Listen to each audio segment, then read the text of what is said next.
Nah, ini dia hasilnya, hasil dari BPJS Kesehatan. Halo teman-teman semua, apa kabar kalian? Semoga selalu baik-baik saja ya. Oke, kali ini kita mau sharing tentang pengalaman kita menggunakan BPJS Kesehatan. Karena banyak juga teman-teman yang masih belum paham apakah jika melahirkan menggunakan BPJS Kesehatan itu benar-benar free atau masih ada pembayaran. Jadi di sini saya akan sharing secara singkat, cepat dan padat. Jadi videonya jangan di skip-skip ya, tonton sampai selesai. Oke? Jadi yang pertama, setelah mengetahui istri saya hamil, saya langsung telepon ke Vaskes 1 saya. Saya menanyakan apakah di sana itu ada fasilitas untuk mengecek kehamilan dan juga fasilitas untuk melahirkan. Dan ternyata di Vaskes 1 saya itu hanya ada fasilitas untuk mengecek kehamilan, teman-teman. Jadi untuk fasilitas bersalin itu belum ada ya. Di sana itu adanya cuman fasilitas untuk mengecek kehamilan. Itu pun di sana tidak ada untuk peralatan USG, teman-teman. Jadi di sana hanya bidan yang periksa. Nah, agar bisa lebih jelas mengetahui kondisi bayinya, saya putuskan untuk pergi ke dokter spesialis kandungan karena di sana kan tentu fasilitasnya lebih lengkap ya. Jadi saya putuskan untuk pergi ke dokter spesialis kandungan. Nah, kalau untuk di dokter spesialis kandungan ini saya tidak menggunakan BPJS ya, alias saya bayar sendiri. Dan ternyata setelah dicek itu memang benar teman-teman, kandungan istri saya itu ternyata sedang lemah. Jadi memang benar-benar butuh perhatian lebih agar kondisi bayinya itu lebih stabil lagi ya, karena memang pada waktu itu kata dokternya itu benar-benar lemah sih. Jadi selama kandungan lemah itu memang benar-benar butuh perhatian yang sangat intens. Di situ juga setiap periksa itu kita dikasih pil untuk penguat kandungan ya. Itu berjalan beberapa bulan sih sampai kandungannya itu menginjak usia sekitar 5 bulan kalau nggak salah itu. Nah, setelah itu saya baru mencari informasi rumah sakit untuk bersalin besoknya, teman-teman. Sedikit tip nih, kalau bisa cari rumah sakit bersalin itu yang paling dekat dengan tempat tinggal kita ya. Nanti alasannya saya jelaskan di poin selanjutnya. Nah, setelah kita sudah dapat rumah sakit untuk bersalin, kalau bisa kita datang ke rumah sakit tersebut, teman-teman. Atau minimal itu kita telepon sih, menanyakan atau memastikan bahwa memang rumah sakit tersebut menerima persalinan dengan BPJS Kesehatan. Setelah itu teman-teman tanyakan deh syaratnya apa aja, nanti kan dijelasin tuh. Kalau saya kemarin itu syaratnya itu yang pertama adalah kartu keluarga, kemudian KTP suami istri, kemudian kartu BPJS kesehatannya, kemudian buku KIA. Biasanya buku KIA itu dikasih dari bidannya. Satu tip lagi nih teman-teman, kalau bisa barang-barang yang akan dibawa ke rumah sakit dan juga berkas-berkas yang diminta rumah sakit itu kita siapkan sedini mungkin. Takutnya nanti pada saat hari H kita itu akan sedikit panik ya. Jadi nanti takutnya ada yang kelupaan. Kalau pengalaman saya kemarin sih gitu. Jadi berkas-berkas yang diminta rumah sakit itu sudah saya siapkan jauh-jauh hari ya. Mengingat kadang kalau kita sudah panik itu takutnya ada yang kelupaan sih. Nah, pada saat tiba hari H, pada saat perut istri kita itu sudah mules-mules, itu saya langsung siapkan barang-barang yang akan dibawa ya. Walaupun pada saat itu istri saya mulus-mulusnya masih kadang hilang-hilangan sih. Kadang jadi beberapa menit itu mules tapi nanti hilang lagi gitu-gitu kan. Tapi kalau bisa kita sudah siapkan barang-barang yang akan dibawa. Nah, setelah mulesnya itu sudah semakin sering dan sudah semakin lama, itu saya langsung bawa ke rumah sakit karena rumah sakitnya juga tidak terlalu jauh kan. Jadi sampai di rumah sakit saya langsung daftar, kemudian diterima dengan baik. Setelah diperiksa, kemudian istri saya disuruh untuk PCR. Nah, untuk PCR-nya ini tidak ditanggung oleh BPJS ya teman-teman. Jadi untuk PCR-nya itu kita bayar sendiri alias tidak ditanggung oleh BPJS. Setelah itu kita disuruh menunggu hasil PCR-nya itu sekitar 1 jam. Nah, bisa kebayangkan teman-teman paniknya bagaimana. Kita harus nungguin 1 jam dengan kondisi istri kita sudah belangsatan mules-mules gitu dah sambil ngeliatin. Waduh, pokoknya lumayan panik lah kemarin itu. Nah, setelah hasil PCR keluar, itu kita langsung diarahkan ke ruang bersalinnya teman-teman. Jadi langsung istri kita dibawa ke ruang bersalin untuk diperiksa lebih lanjut. Nah, setelah diperiksa ternyata istri saya itu baru bukaan 2 teman-teman. Jadi saya juga baru tahu nih, ternyata untuk BPJS kelas 2 khususnya itu baru bisa ditangani jika sudah memasuki bukaan 6 ke atas. Saat masih bukaan 6 ke bawah itu masih belum bisa ditangani teman-teman. Jadi biasanya kita disuruh pulang. Itu sih pengalaman saya kemarin gitu. Nah itu sebabnya kenapa tadi di awal saya kasih tip kalau bisa cari rumah sakit bersalin yang paling deket dengan tempat tinggal kita. Kenapa? Ya takutnya kalau kita disuruh pulang kayak tadi itu kita nggak begitu jauh ya pulangnya.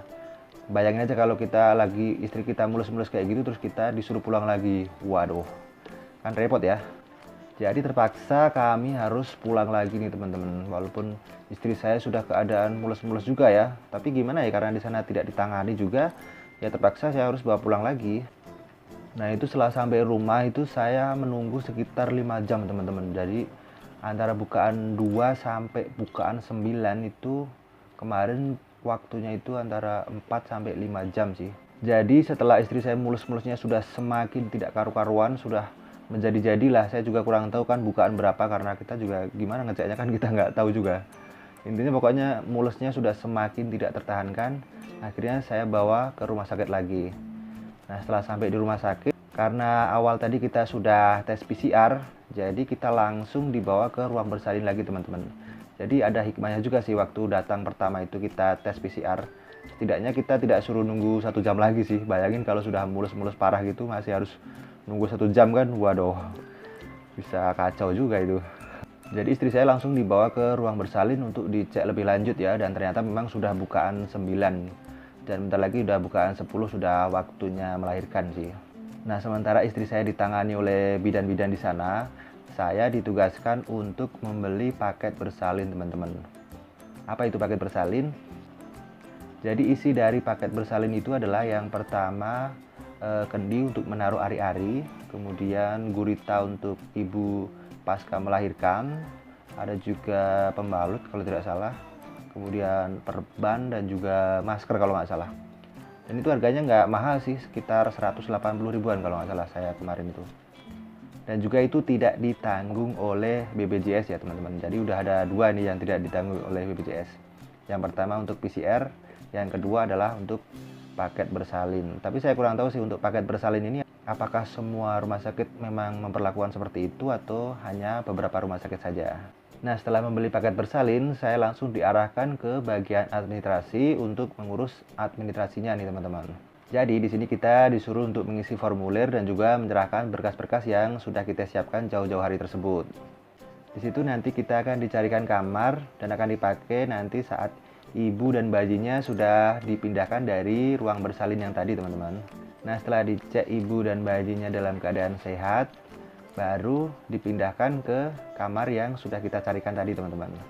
Oh ya, kemarin kita juga dapat berkah juga sih bisa dibilang, karena pada saat saya sedang mencari kamar, ternyata untuk BPJS kelas 2 itu kamarnya sedang penuh. Jadi terpaksa saya di-upgrade ke kamar VIP atau BPJS kelas 1-nya yang isinya itu cuma 1 orang untuk 1 kamar ya. Biasanya kan kalau untuk BPJS kelas 2 itu 1 kamar itu diisi oleh 2 orang. Ya lumayan berkah lah bisa dibilang, karena kita dapat upgrade kamar. Oh ya, satu tip penting lagi nih teman-teman. Kalau bisa setelah bayi lahir itu langsung dibikinkan BPJS kesehatan ya. Biasanya di rumah sakit itu ada fasilitas untuk membuat BPJS untuk bayi kita teman-teman. Dan itu biasanya langsung bisa dipakai ya. Dan syaratnya itu juga cukup mudah. Nah sebelum kita pulang itu biasanya kita dikasih surat keterangan kelahiran untuk membuat aktenya bayi ya teman-teman.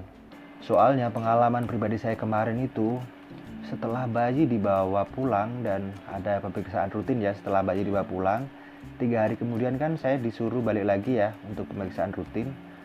Nah ternyata bayi saya itu mengalami gejala kuning teman-teman, dan itu sudah lumayan parah sih bisa dibilang. Kuningnya itu, kadar kuningnya itu bisa dibilang sudah tinggi lah, dan itu memang harus cepat-cepat dirawat. Nah sedangkan jika bayinya itu belum mempunyai BPJS, itu berarti kita harus bayar sendiri nih.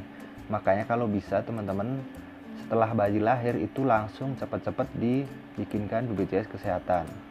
Syaratnya juga cukup mudah sih, cuma KTP kedua orang tua dan juga surat keterangan kelahiran sih, jadi tidak begitu ribet. Nah bagi teman-teman yang mempunyai bayi kuning itu kalau bisa jangan panik ya, itu sebenarnya masih bisa diobati banget ya. Nah untuk penanganan bayi kuning itu harus di fototerapi ya, jadi harus diterapi dengan sinar ultraviolet teman-teman. Nah pengalaman saya kemarin itu harus di fototerapi itu 2 hari 2 malam atau 2 kali 24 jam teman-teman. Nah itu kalau tidak pakai BPJS itu lumayan juga sih biayanya.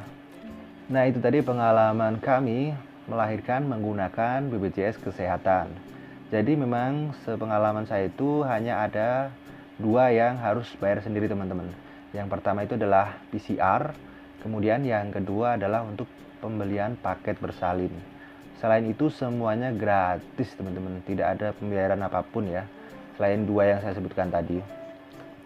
Dan juga selama saya menginap di rumah sakit tersebut tidak ada perlakuan diskriminatif apapun ya dari pihak rumah sakit karena kita menggunakan kartu BPJS. Jadi semua diperlakukan sama baiknya sih, tidak ada perbedaan apapun.